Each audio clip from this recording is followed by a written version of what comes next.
The girl accidentally discovered that she looked exactly like the girl who had been missing for 20 years in the advertisement. At first, she thought it was just a coincidence, but her friends kept pushing her to prank the missing persons organization by calling them and claiming that she was the missing girl, and that her current parents were the ones who had taken her away back then. After her friend made the call, she began the plan. She thought she was just playing a prank with her friends, but ended up accidentally uncovering the secret of her origins.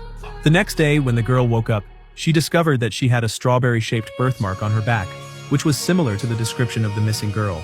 What's even stranger was she started having the same nightmare every night. In the dream, it seemed like a man had taken her away when she was a child, but she had forgotten what the man looked like. The girl suddenly began to suspect that she might actually be the missing girl. So, she carefully asked her father about her birth certificate, hoping to confirm if she was his biological child. But when her father heard this, his face changed. He not only refused to show her the certificate, but also told her to throw away the advertisement and stop contacting the missing persons organization. Her father said that Aisha and her sister were both his biological children. Sophie also knew that her father loved her very much because she had gone to private school since she was little. Her father had not only bought her a car but also arranged a great job for her, but her father's reaction still made Sophie suspicious. The next day at work, Sophie asked a colleague if the birthmark on her back could have been caused by a vaccination, but her colleague denied her theory. So, Sophie once again asked her father to see her birth certificate. This time, her father angrily refused to show her. Sophie still wanted to know the truth. She secretly took some of her father's beard from his razor, and then took the beard and her own hair to her colleague to do a paternity test. The result shocked her.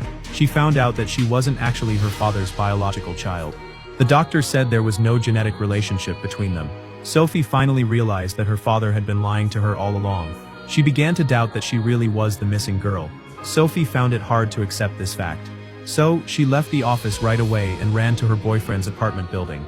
She wanted her boyfriend to help her figure out what to do. But as soon as she entered, she saw her boyfriend lying on the ground. Sophie also heard her boyfriend mention her father. She didn't understand what had happened.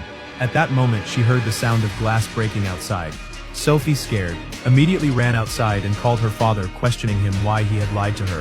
Her father's words left her completely stunned. Just as Sophie was hesitating whether to meet him as her father asked, suddenly a man walked towards her. Sophie thought he was coming to arrest her, but to her surprise, the man said her adoptive father was a fugitive, an economic criminal on the run for 20 years. It was thanks to the call she made to the missing persons organization that gave him a lead. He wanted Sophie to lure her adoptive father out. At this point, Sophie started to distrust the stranger. The man knew what had just happened to her, and now she had been framed as a criminal. Just then, police sirens went off. Sophie had no choice but to leave with the man for now.